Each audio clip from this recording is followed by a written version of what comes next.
ouvir a leitura do Santo Evangelho, e como é a leitura que fala ou mostra aquilo que Jesus fez, me ensinou, nós ficamos em pé em atitude de respeito para esta leitura do Evangelho. E também a leitura para a nossa mensagem, Evangelho de Lucas, capítulo 6, versículos 20 até o versículo 26. Jesus olhou para os seus discípulos e disse: Felizes são vocês, os pobres, pois o reino de Deus é de vocês.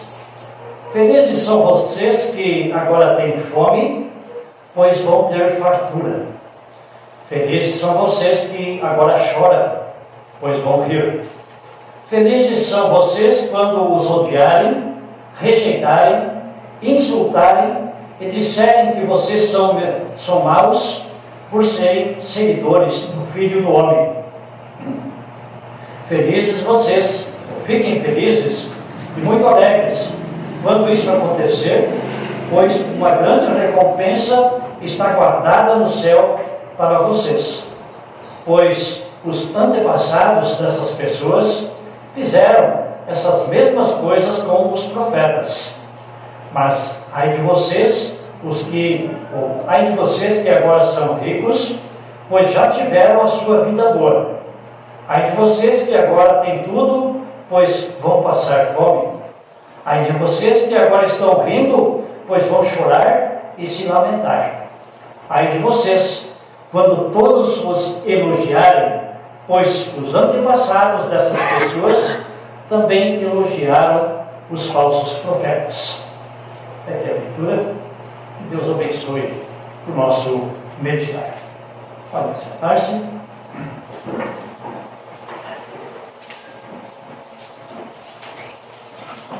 Todos nós queremos ser felizes, lutamos por paz, por alegria, por felicidade, por bem-estar. Não está errado, é bom que seja assim. O problema é que muitas vezes nós pensamos que certas coisas são boas para nós e não consultamos a Deus em Sua Palavra para descobrirmos se de fato aquilo que imaginamos é de fato verdade. E aí muitas vezes nos enganamos. Buscamos felicidade em coisas que de fato não podem nos dar essa felicidade. Quando falo em felicidade, estou falando em bênção, ser abençoados, ser bem-aventurados. Esta palavra traduzida aqui por feliz, em nossas leituras, felizes, de fato, no original tem mais a ver com bem-aventurados. Bem-aventurados são aqueles... Então, feliz significa abençoado, bem-aventurado, já aqui e agora. Como Maria se sentiu quando ela, enfim, recebeu a notícia do anjo de que seria a mãe do menino Jesus. Ela compõe um hino, uma poesia, dizendo que agora todos vão me considerar bem-aventurada, pois Deus usou a sua humilde serva. Maria estava abençoada, estava feliz e era bem-aventurada. Quando falamos em felicidade, ou ser abençoados aqui neste mundo, nós sabemos que simplesmente as coisas deste mundo não nos traz tudo aquilo que precisamos. Podemos até ter um bem-estar material, terreno, coisas assim, saúde, mas a paz na alma, a paz no espírito, não vem por meio das coisas terrenas. Então, para sermos de fato e verdadeiramente felizes, precisamos olhar para o ensinamento de Jesus. E ele olha para os seus discípulos e começa a ensinar. Discípulos aqui não tem a ver só com aqueles que estavam mais próximos dele, os 12 ou mais alguns. Discípulos são os seguidores de Jesus. E havia uma multidão que estava ali presente, ouvindo o Senhor Jesus. Jesus olha para eles, e essa multidão está sedenta, está querendo ouvir o ensino do Senhor Jesus, e ele então passa a dizer: felizes os pobres, os que têm fome, os que choram, os que são perseguidos. Não se trata aqui apenas de uma questão terrena. Pode até haver, né, pessoas com grandes dificuldades financeiras, materiais, até pessoas passando fome, e muitas, não poucas vezes nós também choramos e somos perseguidos. Tudo isso o mundo também sofre, mesmo aqueles que não estão na fé em Cristo Jesus. Jesus está falando de forma um pouco mais profunda. Vai além, temos que olhar para Mateus 5, passagem que também fala sobre as bem-aventuranças, e lá então temos algo um pouquinho mais ampliado, digamos assim. Lá em Mateus 5, no versículo 3, o evangelista vai dizer que felizes são aqueles que são espiritualmente pobres. Espiritualmente pobres. Ou ainda Mateus 5, também versículo 5, aqueles que são humildes. Notem aqui que se está falando também, principalmente, de uma pobreza espiritual, ou seja, um conhecimento de si mesmo. Ou seja, eu sei que sou fraco. Eu sei que não consigo me salvar com as minhas próprias forças. Eu sei que sou um pecador. Eu sei que preciso da misericórdia, da graça e do perdão de Deus em Cristo Jesus. Aliás, como sabemos isso? Claro, pelas Escrituras, pela palavra. Não é pela nossa própria razão ou força que podemos nos aproximar de Jesus, nem vir a Ele, mas Ele nos chama pelo Evangelho, diz a explicação lá do segundo artigo, feito por Martinho Lutero. Pobres e humildes espiritualmente.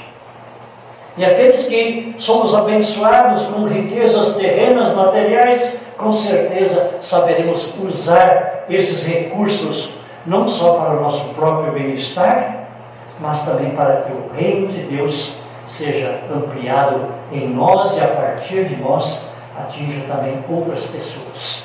Ou seja, nós sabemos ser bons mordomos dos bens que Deus confia para nós.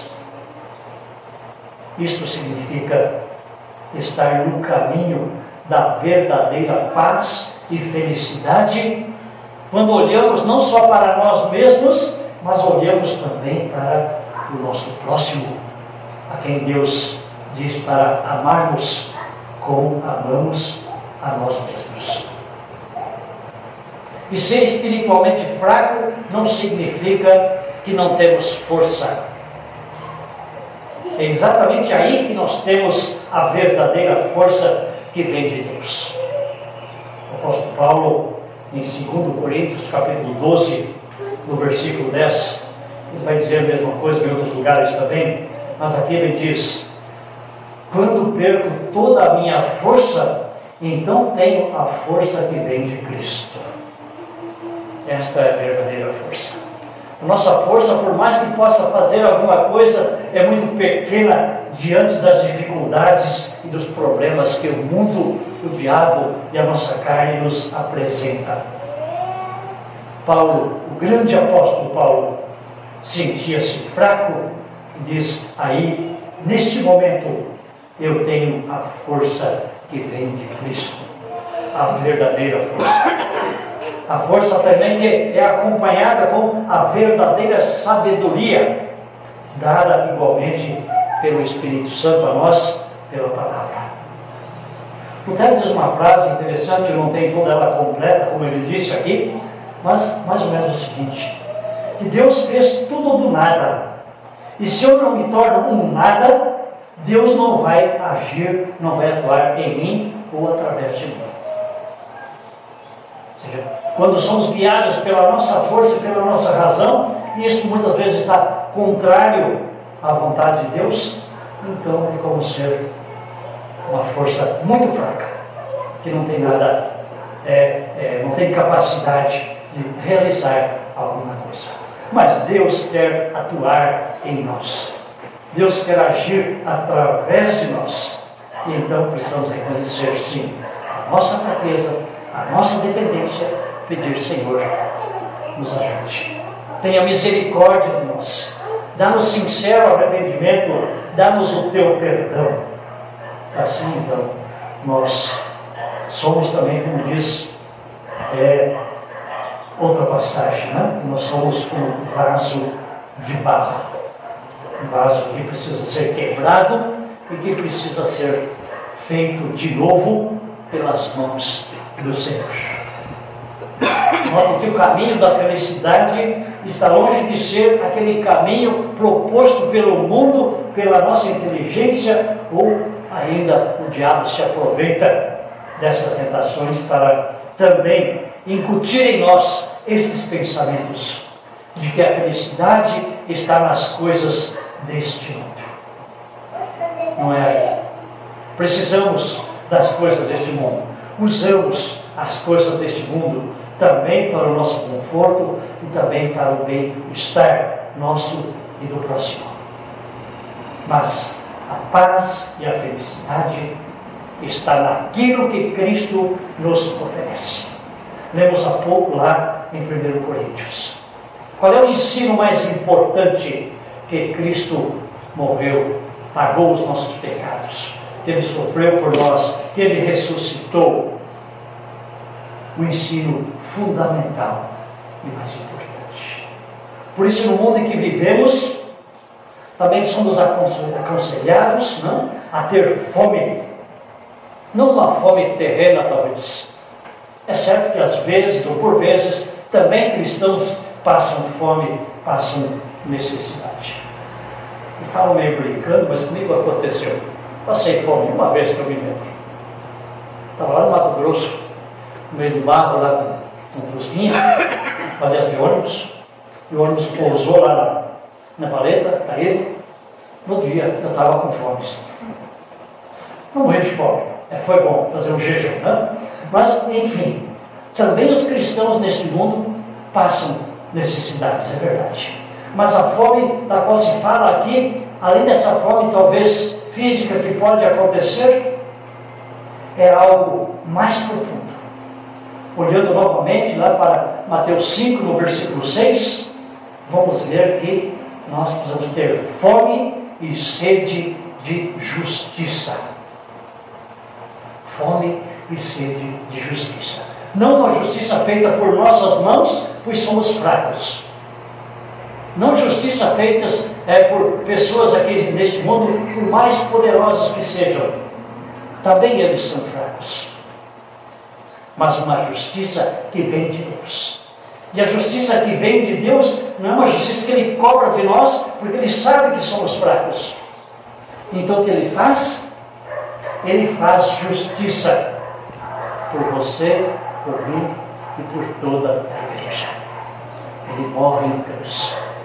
Ele paga ali a nossa culpa. Ele cumpre toda a lei, fazendo aquilo que nós não podemos fazer. E Ele faz tudo isso por nós. Então, como crianças recém-nascidas desejam o genuíno leite espiritual, o leite materno, também nós precisamos ter essa fome e sede de justiça, desejar o verdadeiro, o genuíno leite espiritual, que se encontra tão somente nesta palavra. Jesus diz: quem tem sede, quem tem fome, venha a mim. E lá, naquele poço onde ele encontra uma mulher tirando água, ele diz para a mulher: se você conhecesse o dom de Deus, e aquilo que eu posso dar, você pediria água para mim e eu daria para você a água da vida. E você nunca mais vai ter sede. Assim é a água da vida. Assim é o pão da vida, Cristo Jesus, comido por nós, bebido por nós. Comemos o seu corpo e bebemos o seu sangue na Santa Ceia. Juntamente com a palavra e o batismo, isso mata a nossa fome, a nossa sede espiritual, nos sacia e nos dá a verdadeira felicidade. Mesmo nesse mundo, agora já. Eu ouvi uma vez um dizer: eu quero ser feliz agora, não quero ser feliz só lá no céu. Não é verdade? Eu posso ser feliz agora, você e eu, nós, a igreja, é feliz agora. Isso não significa ausência de lutas, dores, sofrimentos, quem sabe fome, pobreza, principalmente perseguições. Mas em meio a tudo isso, nós somos saciados na palavra e nos sacramentos. Temos a verdadeira felicidade, a verdadeira paz. E principalmente, estamos felizes porque estamos caminhando para a verdadeira felicidade e verdadeira e eterna paz. Então somente estaremos lá porque enquanto caminhamos aqui, Jesus nos ensina, Jesus nos capacita, nos fortalece para enfrentarmos todas as dificuldades, até mesmo as perseguições. Não é de hoje que a igreja está sendo perseguida, e hoje também está. Sabemos que assim vai continuar, mas quando somos perseguidos, então Jesus vai dizer: olha, considerem-se felizes, porque eles perseguiram os profetas, perseguiram os apóstolos, em todos os tempos perseguiram a igreja. Então, quando somos perseguidos, nós de fato estamos sendo a verdadeira igreja. Pois quando fazemos aquilo que os maus querem, não somos perseguidos. Mas quando fazemos aquilo que eles não querem, ou seja, quando fazemos o que Deus quer, então temos inimigos, temos perseguição.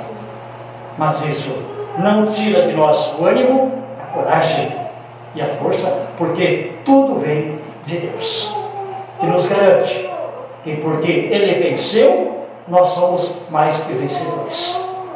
E Ele garante também que nós teremos um grande galardão lá no céu. Aqui já temos alguma recompensa, já podemos estar felizes, mas um grande presente, um grande galardão está sendo reservado para nós lá na eternidade. Que Deus nos guarde firmes na fé, nos encoraje para vivermos esta fé. Amém. Amém.